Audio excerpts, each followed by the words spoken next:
Qala sultanul awliya qaddasallahu sirrah.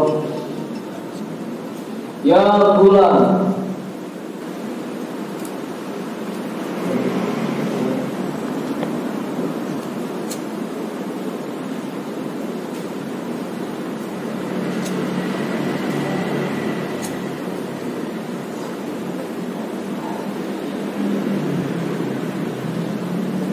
amamu ma yakunu akhwafu ma yakunu li umri yuqarribuka. Itu ya punya ya. Wa yudnika wa yuhaddithuka wa yulaqtimuka wa yuddi'uka wa yushahiduka wa yaftahu lakal abwaba wa yub'iduka ala ma'idati fadlihi wa qurbihi wa yubasituka walakin yatlubu minkal husna.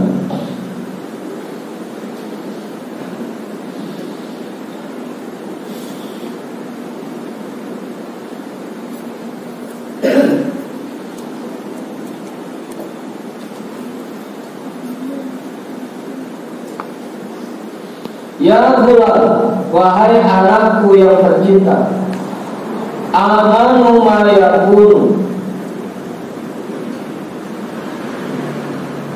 aku paling merasa aman. Amanu ma yakunu,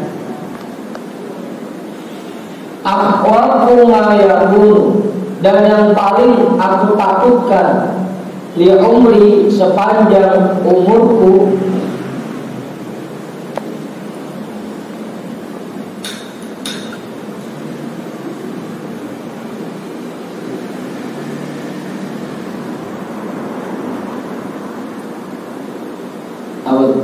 tahun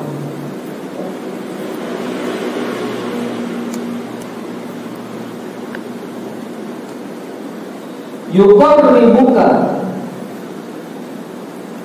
Allah mendekatkan dirimu kepadanya.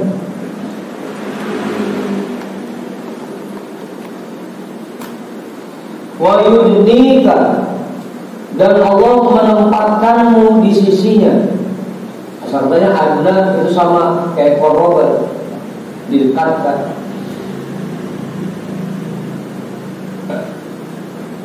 Wa yuhaddithuka, dan Allah mengajak kamu berbicara. Wa yulaqtimuka, dan Allah menyuapkan makanan kasih sayangnya untukmu. Wa yuddi'uka, dan Allah tampakkan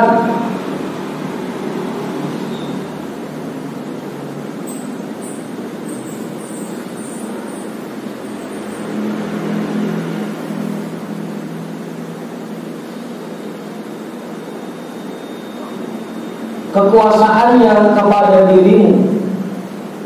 Wa yushahiduka, dan Allah memberikan anugerah kepadamu sehingga kamu bisa menyaksikan keindahannya, kebesarannya, keagungannya. Yushahiduka, Allah membuat kamu bisa menyaksikan keagungannya,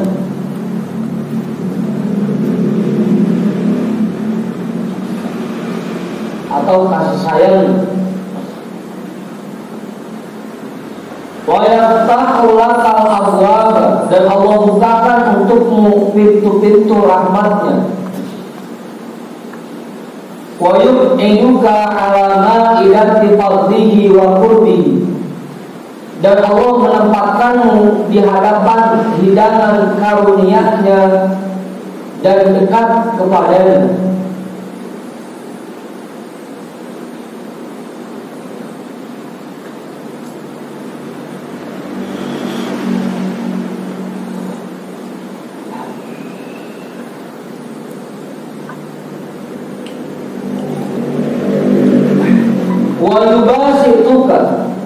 dan Allah membeberkan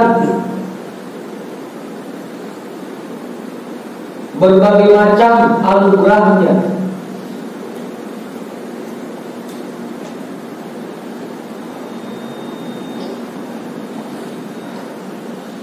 Dan paham, sudah ini paham. Yang mana yang belum paham? Yang mana? Semua. Sesuai dan kita gitu. Walakin yatlubu minkal husna, akan tetapi Allah membuat dirimu merasa sedih nanti di akhirat.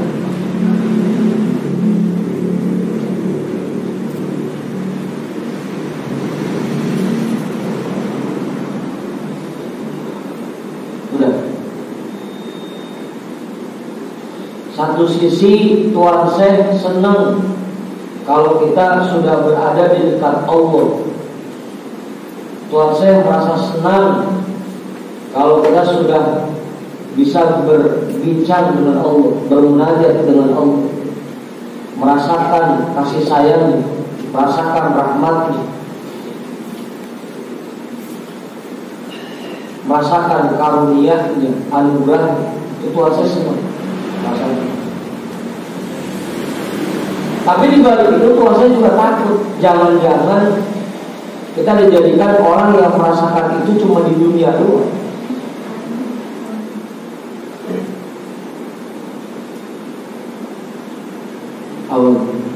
Nanti di akhirat ujung-ujungnya kita sedih, jadi orang yang sedih.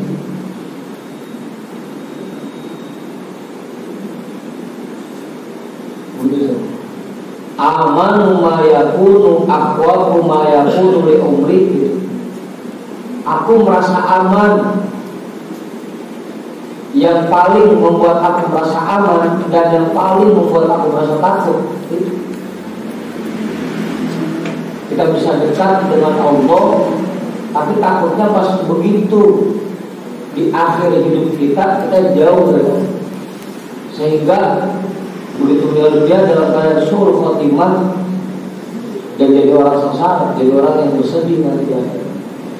Itu yang harus takut.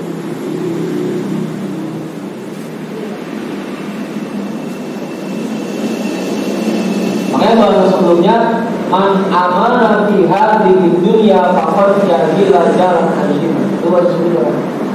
Orang yang selama di dunia udah merasa aman aja, yakin bahwa dia nanti bakal jadi orang bahagia di akhirat, faqad jahila jalan aziman. Orang itu sangat bodoh.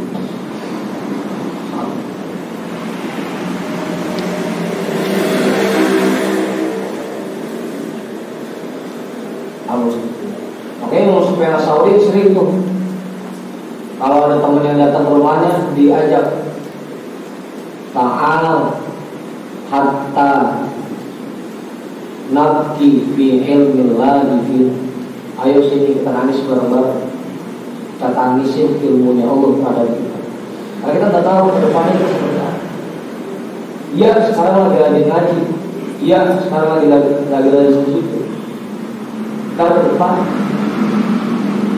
ada jaminan nggak kita bakal terus begini?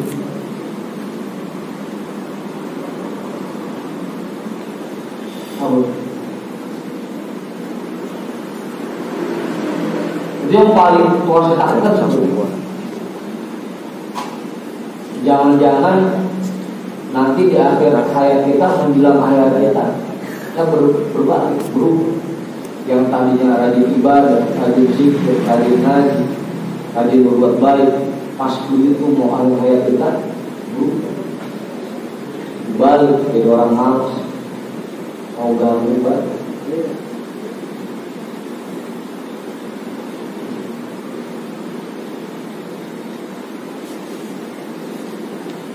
Apa? Bang, ini segar nih minum. Segera apa mana? Kerjanya begitu segera.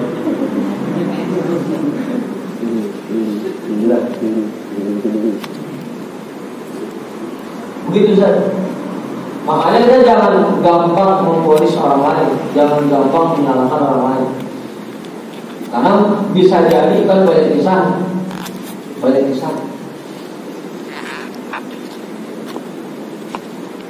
Kayak saya Barsosis,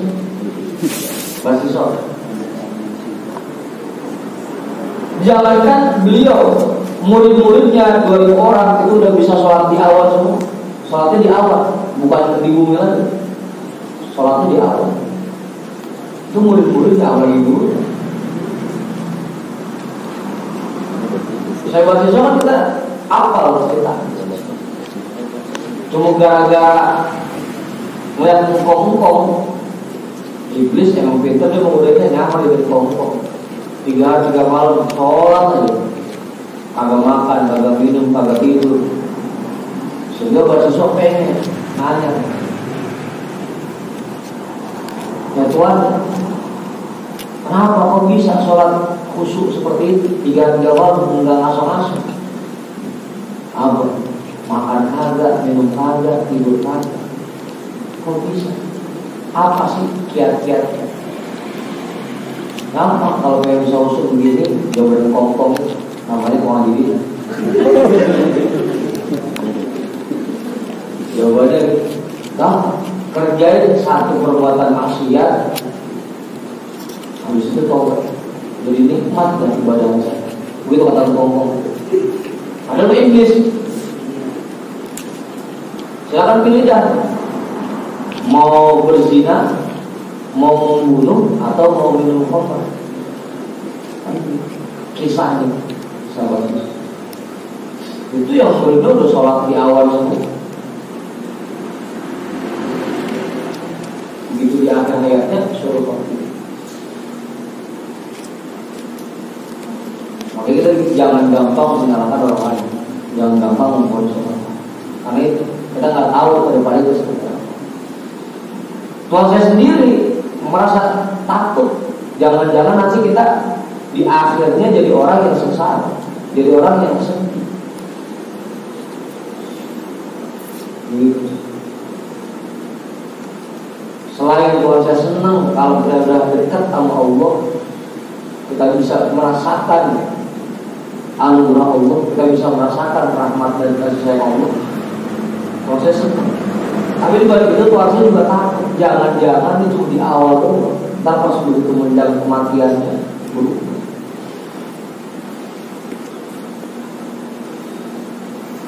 Begitu.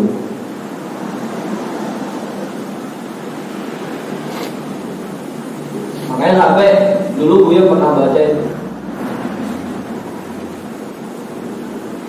al-istiqomatu khairum min al-fikaromah.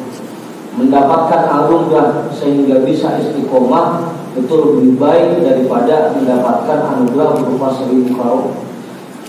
Istiqomah lebih baik daripada 1000 karomah. Kita bisa nggak sampai meninggal kita istiqomah seperti itu? Kan belum ada jaminan.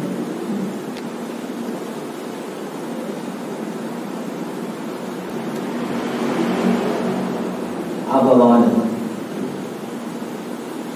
Sama kawan pilek dikit udah berbeda sama dalam mati. Ayo sama.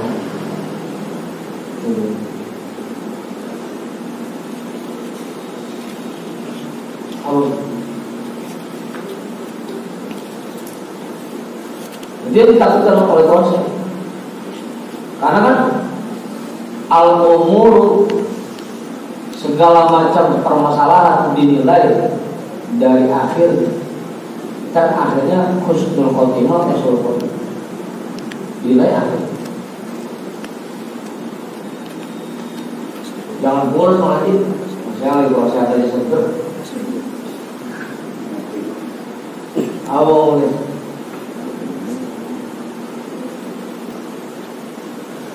Awal. Makanya jangan gampang memvonis orang lain. Nah, kita nggak tahu. Makanya di dalam kitab Qom itu dia Tuhan saya bilang Sering saya baca itu dalam kitab Qaul Tuqyan bab tawadhu.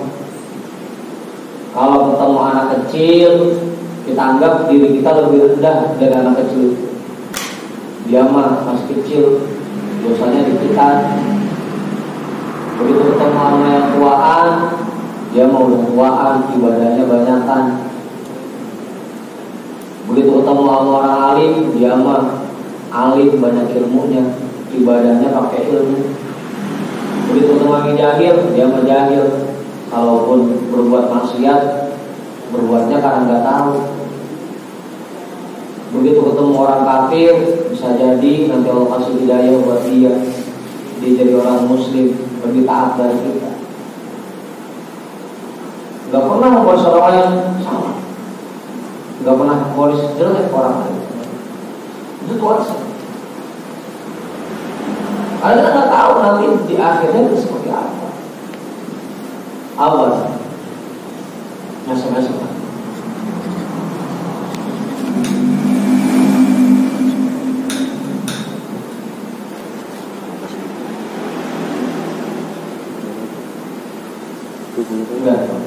Itu yang harus kita jaga. Bagaimana caranya kita agar kita bisa terus istiqomah, terus mudawam.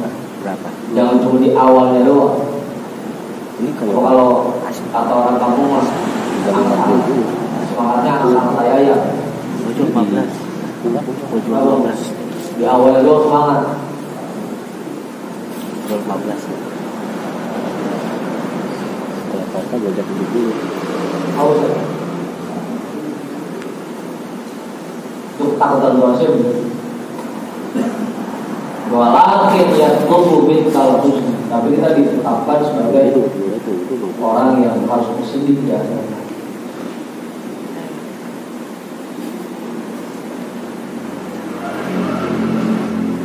Kalau saya kan apa yang di hadis arba'in?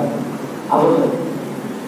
Fa inna rajula la ya'malu bi amali ahli jannah fa yasbiqu alaihi al-kitab hatta yakuna bainahu wa bainal jannati illa dirahum fa yasbiqu alaihi al-kitab wa ya'malu bi amali ahli an-nar fa yadkhulun nar. Ada orang yang terus mengerjakan perbuatan ahli surga sampai jarak antara dirinya dan di antara surga hanya tinggal sejengkal. Tapi catatannya dia penghuni neraka. Sehingga ujung-ujungnya pas di akhir hayatnya dia kerjakan perbuatan ahli neraka, kayak benar sehingga dia masuk. Itu yang kita tahu. Apa?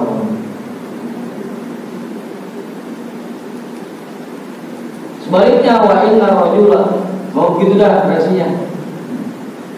Sebaliknya ada orang lain dari mudahnya terjadi perbuatan ahli neraka sampai jarak antara dia dan neraka hanya tinggal sejengkal. Tapi catatannya dia belum masuk surga. Payak malu bi amali ahli jannati, kemudian dia kerjakan perbuatan ahli surga. Payak khulul jannata sehingga dia masuk ke dalam surga. Apa maqala Rasulullah? Begitu sih. Makanya kita jangan merasa aman. Tentang kita sekarang lagi rajin ngaji, merasa aman sehingga nyalahin orang lain, membuat orang lain, menghina orang lain, itu loh. Jangan. Abang, ngaji sampai, bangun sampai, enggak. Sudah kan? Kemudian, enggak. Ayo kan?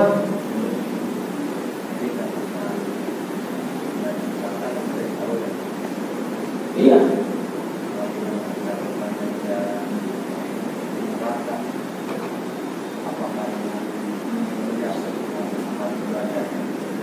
Makanya tadi itu karena kita nggak tahu catatan kita nantinya seperti apa, ya udah tugas kita mengerjain aja sekarang.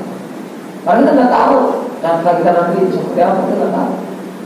Yang penting tugas kita ya udah kita kerjain aja sesuai itu. Mau nanti catatannya kayak apapun itu kan terserah. Yang penting tugas kita sekarang.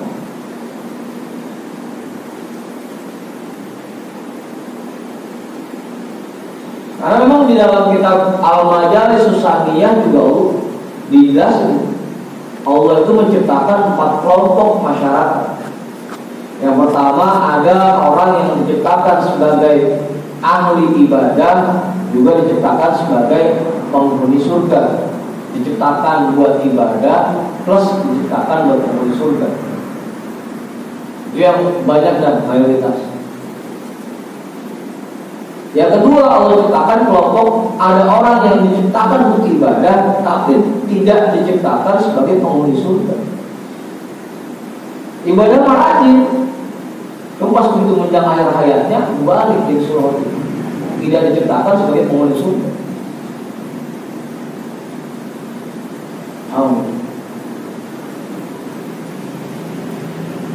Ada kelompok ketiga, tidak diciptakan untuk ibadah, tapi diciptakan sebagai penghuni surga. Dari kecil sampai tua, badar aja. Yang enak, ada juga gak enak. Tapi dia diciptakan sebagai penghuni surga, sehingga pas menjelang akhir hayatnya dia tobat, dia kerjakan perbuatan baik. Yang keempat, yang paling tidak diciptakan sebagai orang yang ibadah, juga tidak diciptakan sebagai penghuni surga. Itu ada 4 kelompok manusia. Adanya di dalam kitab Al-Majalis.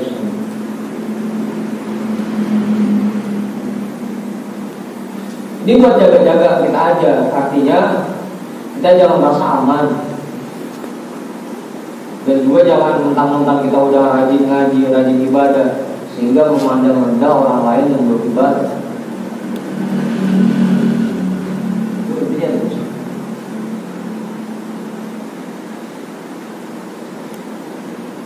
Kalau melihat orang yang beribadah, jangan pakai dikatain, jangan pakai kita. Doain aja, ya Allah, mudah-mudahan dia dikasih hidayah. Gitu aja. Selain kita juga memohon agar diberikan husnul khotimah. Ya Allah biha, ya Allah biha, ya Allah bil husnul khotimah. Agar terus kita. Kita nggak tahu.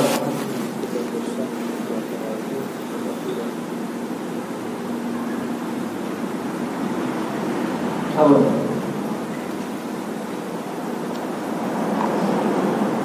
Kisahnya masyhur itu. Waktu Rasulullah datang ke Taif, dilemparin batu, dibabelin. Itu kan masyhur kisah. Malaikat Jibril udah gemes. Ayo man, doain man, sumpahin, kalau gua aminin. Aku minta gunung itu balikin kayak apa kayak saking gemes kan. Doanya Allahumma hdi qaumi innahum la ya'lamun. Ya Allah, kita hidayah buat mereka, buat kaum karena mereka tidak tahu. Jadi udah gemes atau lemes? Doanya berdoa.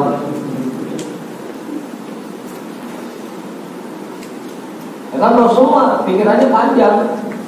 Kali bapaknya mah masih non muslim, anaknya kali kan masuk Islam. Kali bapaknya badar, ntar anaknya kali jadi orang soleh, kan begitu. Makanya jangan buru-buru mengingat, jangan buru-buru memfokus. Harus.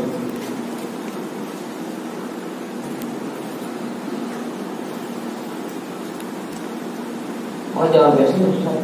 Kalau bapaknya mau bikin anaknya,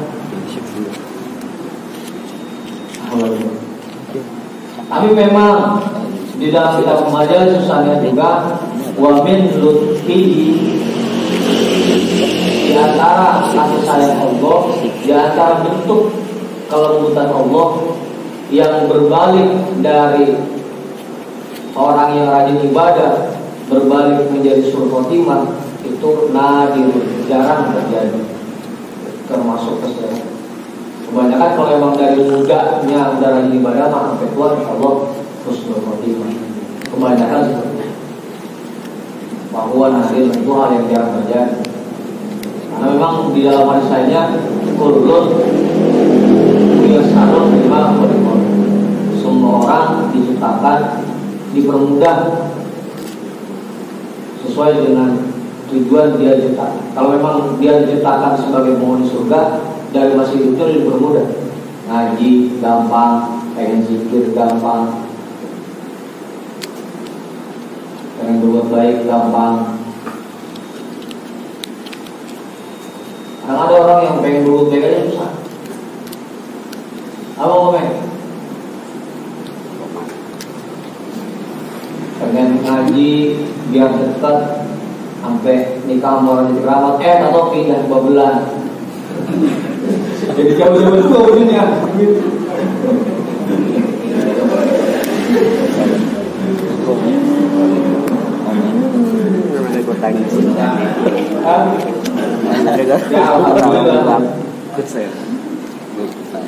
Awan. Itu contoh itu.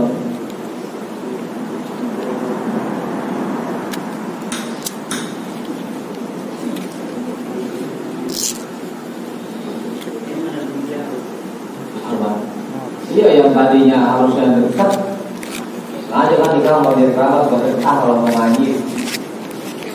Iya sih nikah mau jadi kerabat, mau pindah 2 bulan jauh.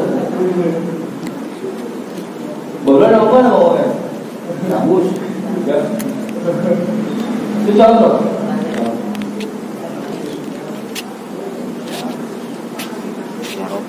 Lawan.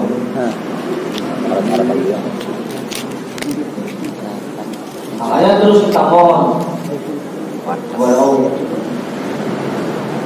agar kita dijadikan orang yang husnul khotimah.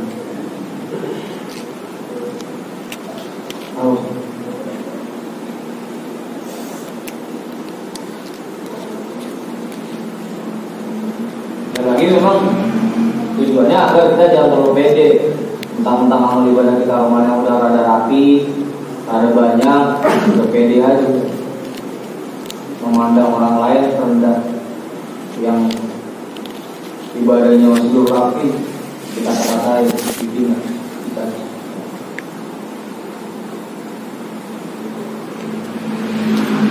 Syukur aja, alhamdulillah kita udah dikasih kekuatan untuk memperbaiki ibadah kita. Kalau orang lain masih belum rapi, ya kita doain mudah-mudahan dikasih bimbingan oleh Allah sehingga bisa memperbaiki ibadah. Udah, jangan nyalain.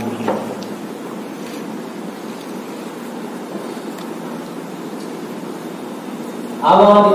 Nambahin? Enggak. Jadi begitu ya, bacanya aman, isim takdir.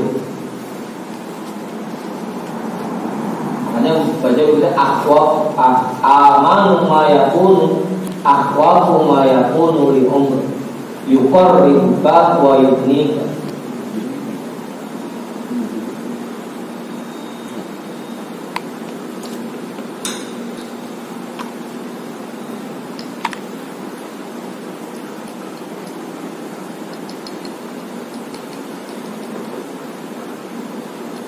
Qala ilaihi rajulun liyas'alam falam yasma' minhu.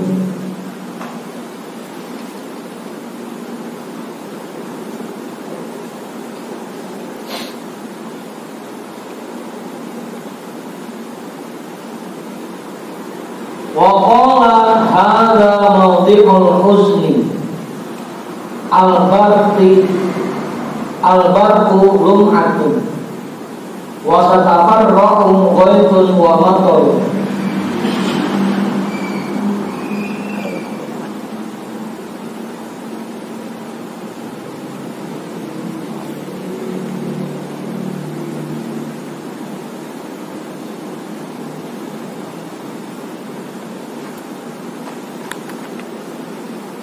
Ada seseorang yang berdiri untuk bertanya kepada beliau, kepada Tuhan saya, falam yasma' minhu, tapi beliau tidak mendengar pertanyaannya.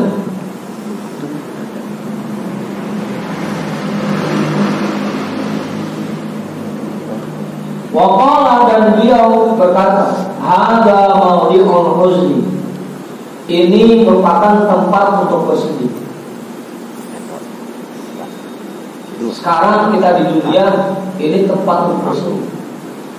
Mendingan kita bahagia di akhirat meskipun kita bahagia di dunia.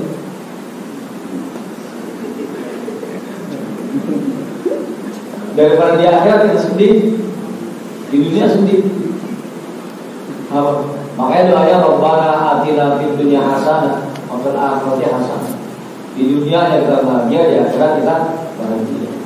Meskipun sebenarnya kalaupun harus bersedih, yang mendingan sekarang bersedih. Kalaupun kudu capek, yang mendingan sekarang kan.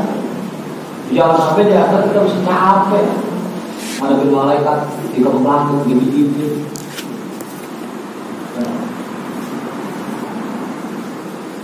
Anda mau diurus.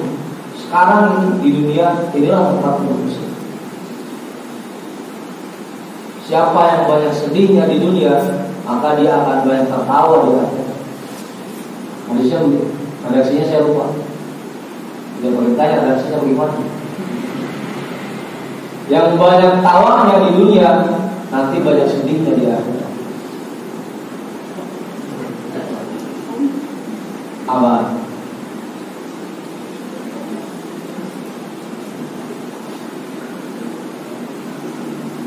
Hadza mawdi'ul khusyi.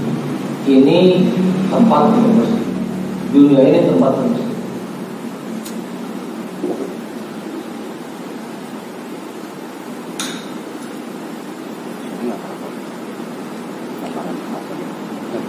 Sekarang saatnya kita capek. Malam-malam orang-orang bertidur kita masih ngaji, masih zikir. Emang pada capek.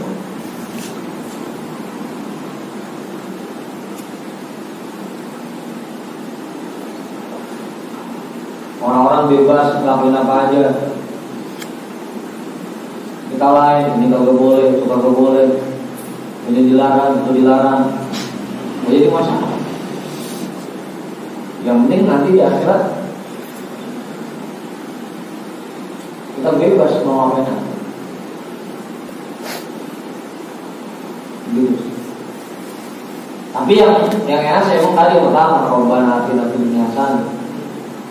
Di dunianya hasanah, di akhiratnya qadilah.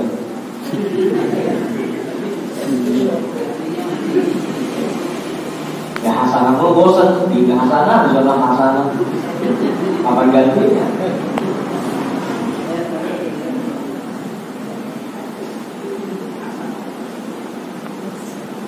Udah.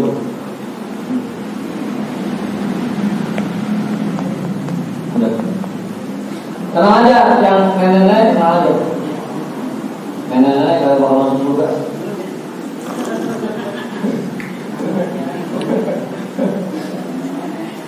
Di surga nggak ada nenek-nenek.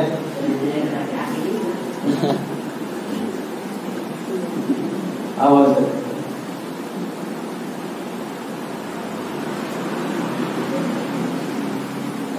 Iya, di surga kan tempatnya keindahan. Kalau ada nenek-nenek di surga merusak pemandangan.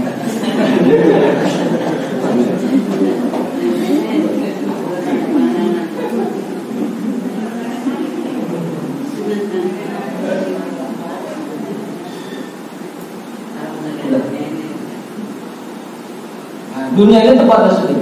Kalau mau capek sekarang, kalau mau nanam sekarang.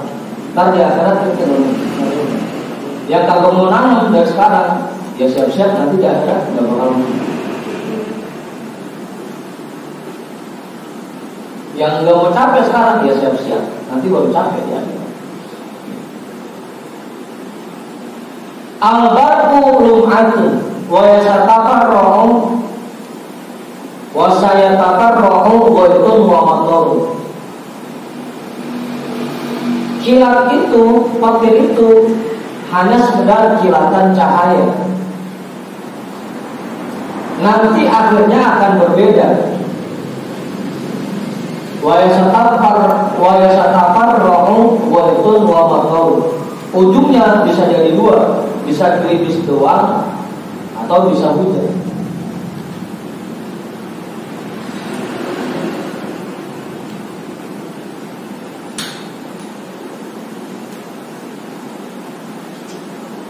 Ya kita sama. Kita hidup di dunia sama, semuanya bisa hidup di dunia. Tapi nanti di akhirat ujungnya ada yang bahagia, ada yang susah. Tinggal gimana kita aja sekarang.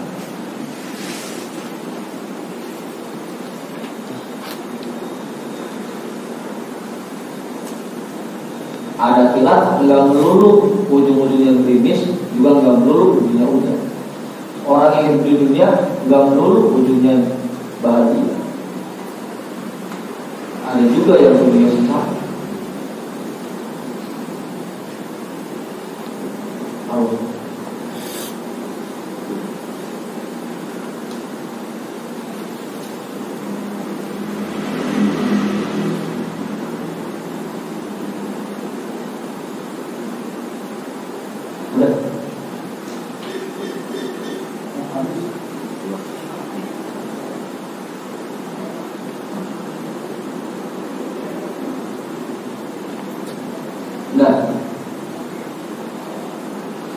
Makanya belajar tuh setiap malam, Rabbana atina fid dunya hasanah wa fil akhirati hasanah wa qina adzabannar, minimal 100. Tambahin dari awalnya, istighfar 100, selawat 100, tasbih 100, 400. Ano itu?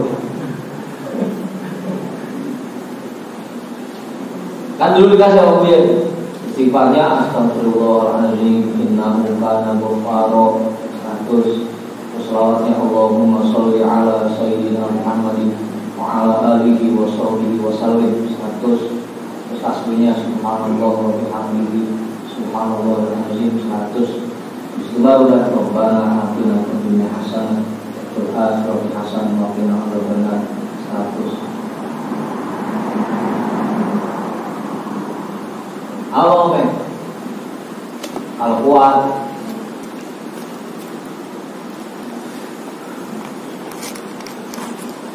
alhamdulillah tuh tiap malam teman-teman kita yang rutin di makam bacanya itu setiap malam. Udah berapa bulan dia baca itu? Berapa minggu? Ada 9 bulan.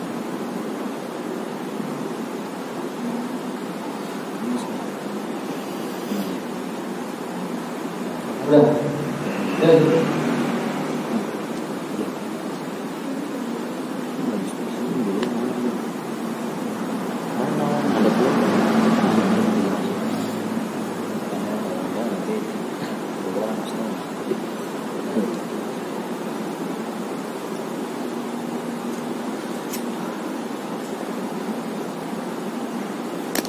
Jadi kenapa ini? Enggak. Ngapain? Enggak. Bawa kali? Mau judin kan? Enggak. Mau ibu? Cukup. Majuan kali enggak? Belakang kali mau nulis enggak? Maju yuk. Bang Henry kali? Dan CS-nya ada Bang Henry? Kalau datang. Mas Edi kali namanya enggak? Cukup. Bang Henry kali? Bang Ridwan? Enggak. Mau mantap?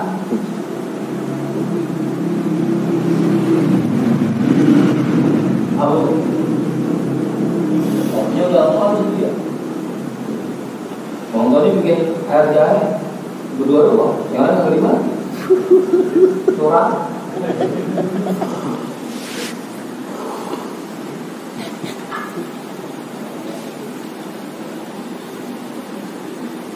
Itu namanya join, Yang bagi-bagi ya doang bikin JTW. Boleh. Dengar jahe, dia semua. Kalau saya lain, lagi kurang sehat. Yuqarribul 'abdu ilal haqqi azza wa jalla. Seseorang terus berusaha mendekatkan diri kepada Allah azza wa jalla. Wal qurbu innama yakunu ba'da ahkamil hukmi. Sedangkan dekat dengan Allah itu hanya bisa dicapai setelah menerapkan hukum-hukum Allah.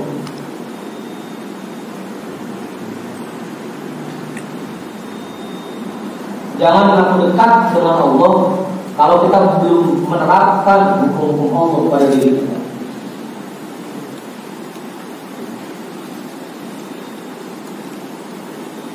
bahasa yang duluan, bahasa kita sebelumnya tuh waktu malam Jumat, mungkin 3 pertemuan sebelumnya.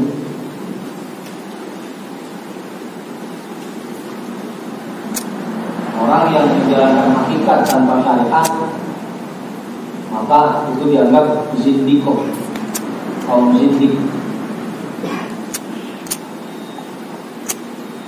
Jangan ngaku makrifat kalau masih belum menerapkan syariat dengan baik, kalau belum menerapkan hukum-hukum. Jangan ngaku dekat dengan Allah kalau belum menerapkan hukum syariat dengan baik. Nah, ini kuncinya. Wal qurbu innama yakunu ba'da ahkamil hukmi. Dan dekat dengan Allah hanya bisa dicapai setelah menerapkan hukum-hukum.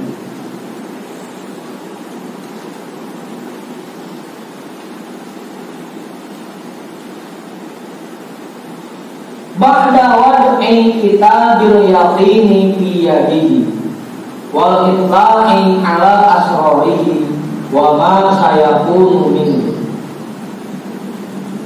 Setelah meletakkan kitab yakin pada tangannya dan setelah melihat rahasia-rahasia Allah dan apa yang ada padanya dan apa yang muncul dari rahasia Allah, wa ma sayakunu minhu, dan apa yang akan muncul dari rahasia itu.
Jadi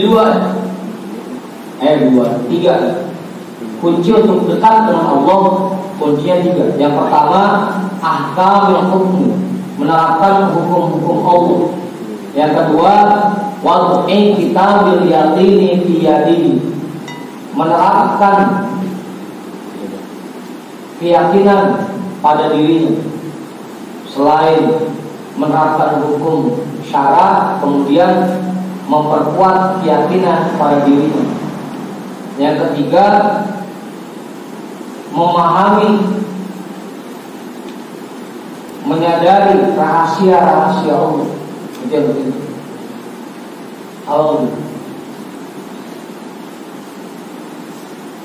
hukumnya sebagai syariat, sebagai Islam, yakinnya sebagai iman, ittla'i ala asrarihi, itu ihsannya.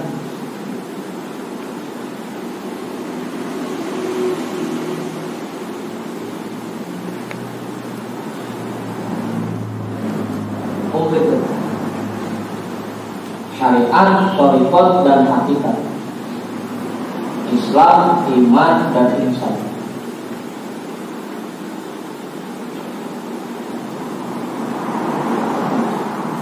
Itu kunci untuk dekat dengan Allah.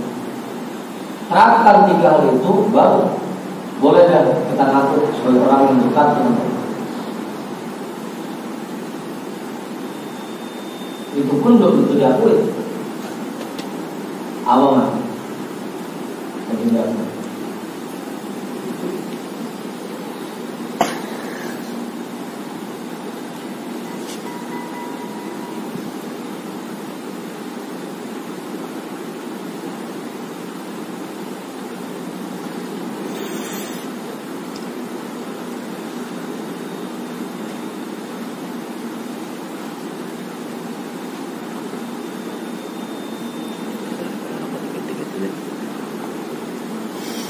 Apa? Bisa.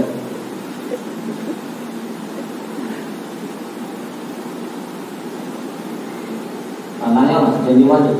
Bawa kali bawa.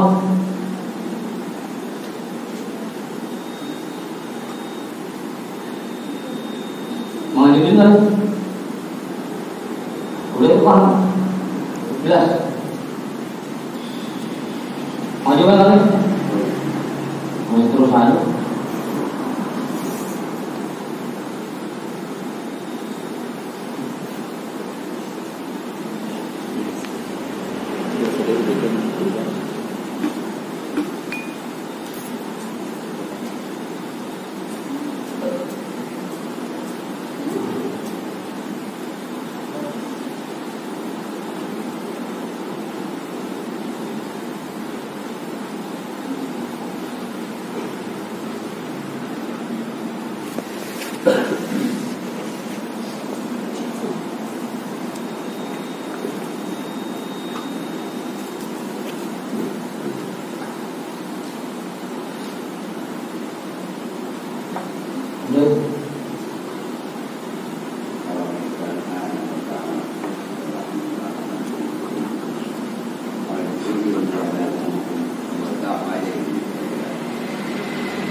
Apa?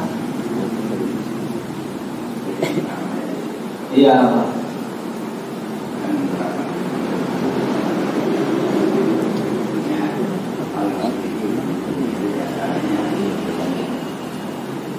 Ya kan fikih isinya 5. Yang pertama fikih ubudiyah untuk ibadah. Yang kedua fikih munakahat pernikahan. Yang ketiga fikih muamalah pergaulan berbisnis. Yang keempat yang kelima qadhiyah dan jinayah, hukum pidana dan perdata. Terus fikih isinya 5. Itu terakhir semua. Dalam ibadah kita menggunakan fikih.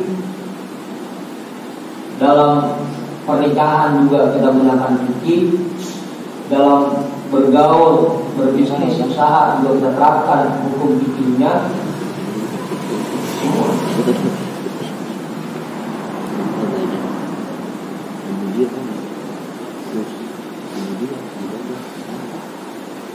Ya kayak sholat misalkan, ya terapkan tuntunan fikihnya untuk sholat, bagian badannya apa, rukun-rukunnya apa, syarat-syaratnya apa.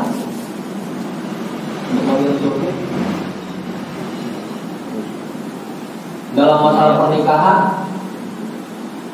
syarat-syaratnya apa, rukun-rukunnya apa, kewajiban kita terhadap istri apa,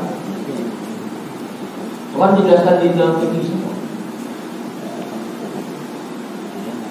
Bergaul, usaha, kan ada juga. Kita beli, kita jual beli, kita dagang, ada di situ. Praktis, itu. Setelah itu diperhalus sudah dengan ihsan.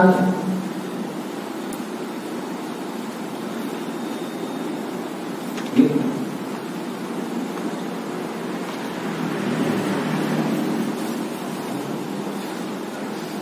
Kalau bahasan kemarin waktu malam Selasa, memang asal syaratnya, asal rukun sholat sudah terpenuhi, sah. Tapi kan ada ihsannya tuh, ada ikhlasnya, ada khusyuknya, ada hudurul qalbnya, ihsan. Meskipun tanpa itu, asal rukunnya dan syaratnya terpenuhi, sah secara fikih, sah. Tapi ada ihsan yang diperhaluskan.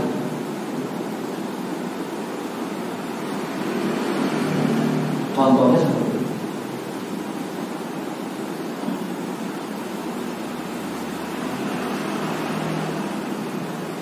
Apa?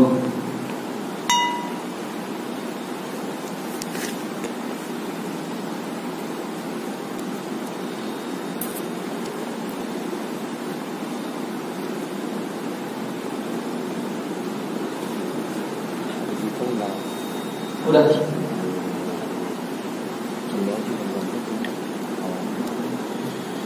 Awal.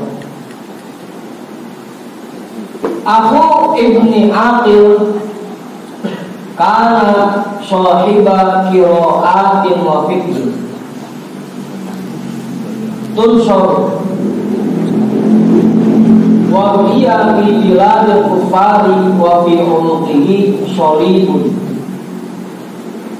qila lahu ma fa'alta bitilkal qira'ati wa tanassuki faqala la adri minal qur'ani syai'an siwa ayatin wahidatin wa qadimna ila ma amilu min amalin faja'alnahu haba'an manthura.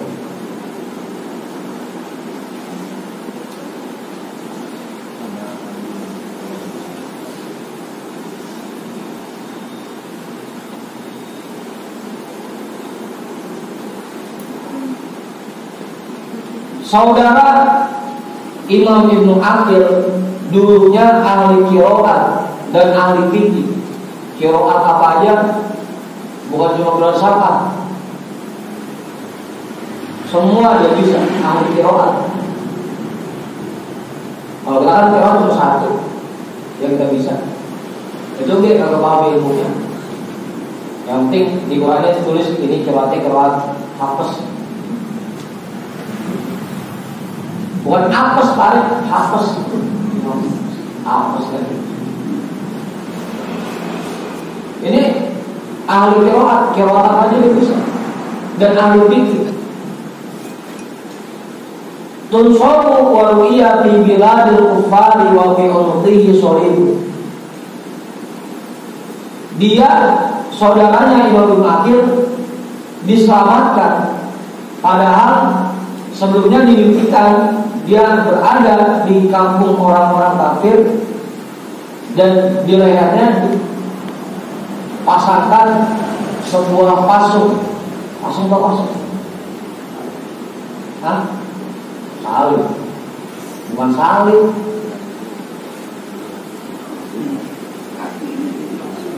Lehernya ini buat kaki. Tahu itu? Jadi itu kayu yang dijepit dua tuh di sini, tangannya di sini untuk pasung.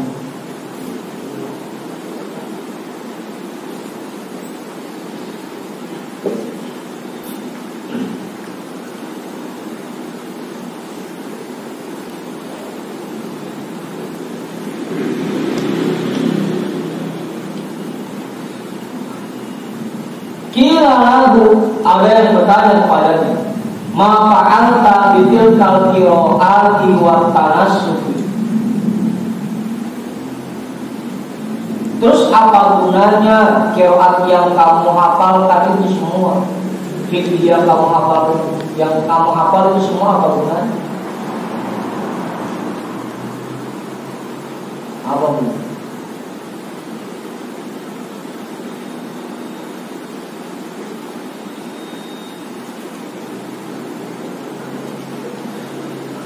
Padahal ahli qiraat. Tapi kenapa dia dipasung?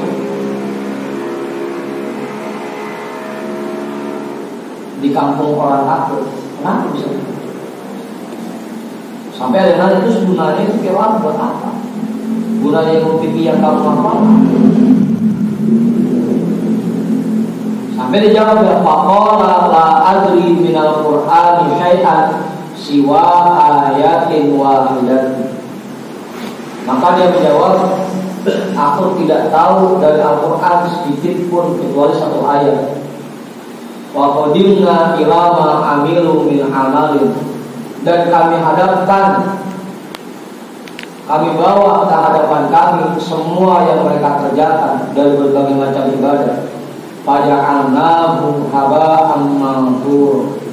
Maka kami jadikan semua amalnya itu bagaikan debu yang berterbangan.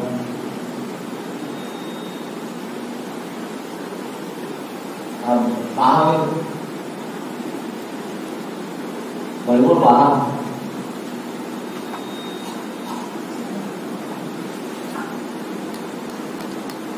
Abang paham itu? Tanya belum paham, maju deh. Maju kan? Mampu deh. Apa?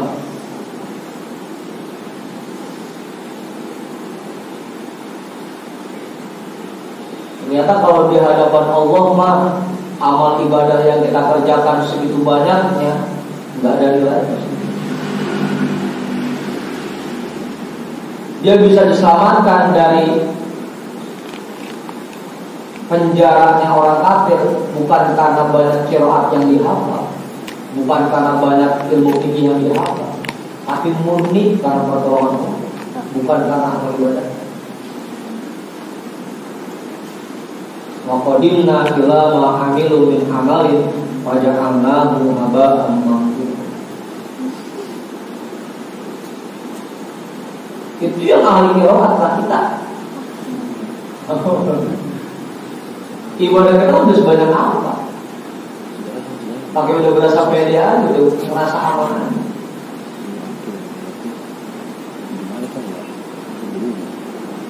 Nah sampai Rasul dan dulu juga jelasin, la yadkhulu ahadukum al-jannata bi amali.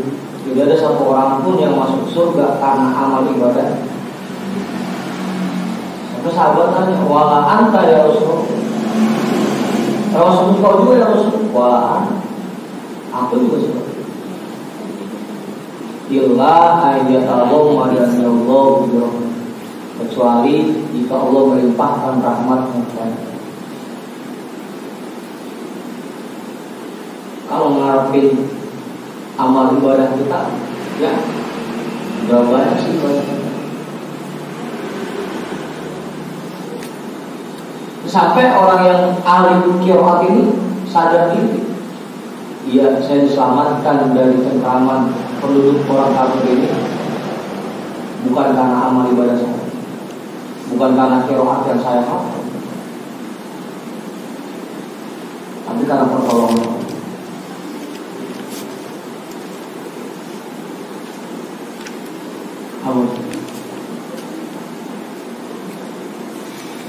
Baca dari awal, jangan merasa pede. Kalau dalam hikmahnya itu iman buka alal amal, kita merasa pede karena amal ibadah yang kita kerjakan. Itu termasuk hal yang kurang yang salah.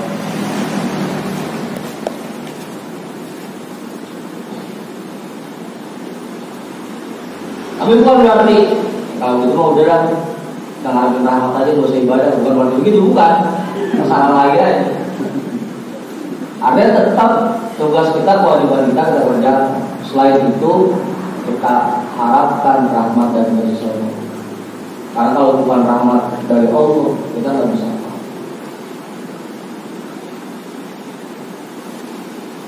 Harus begitu. Oke tadi jangan gampang menyalahkan orang lain, jangan gampang menyalahkan orang lain. Karena kalau kita teliti lagi, kita yang udah banyak ibadahnya pun belum tentu di hadapan Allah bernilai.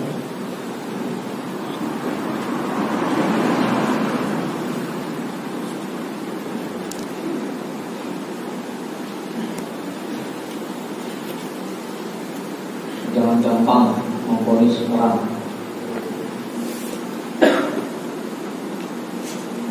Oh ini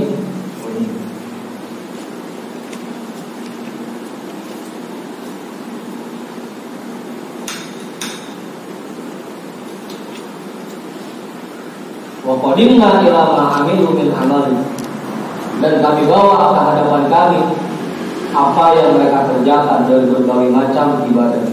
Faja'alnahu haba'an mansura, maka kami jadikan semua amal ibadahnya itu bagaikan debu yang pernah nggak ada nilainya.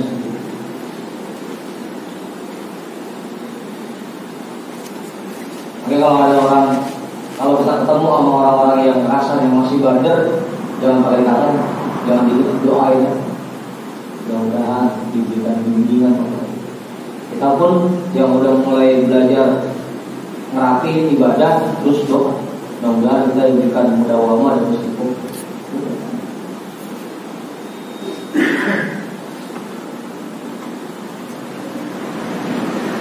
Jadinya kalau seperti itu kita udah ngerasa diri kita paling benar.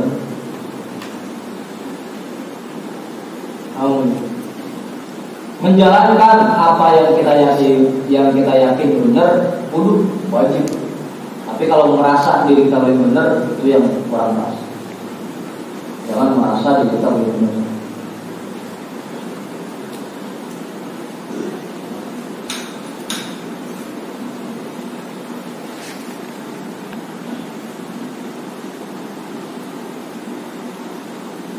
Bahasanya, kepatahnya jangan jadi katak dalam tempurung.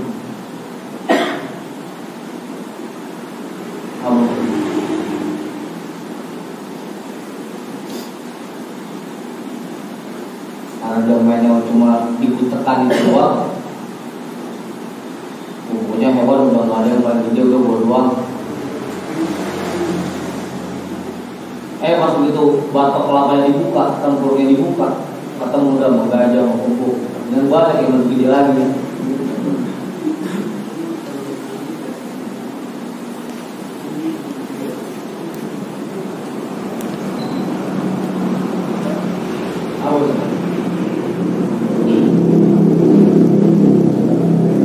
Udah. Kedua, awal ma yataddu asyir. Wallahu a'lam bishawab.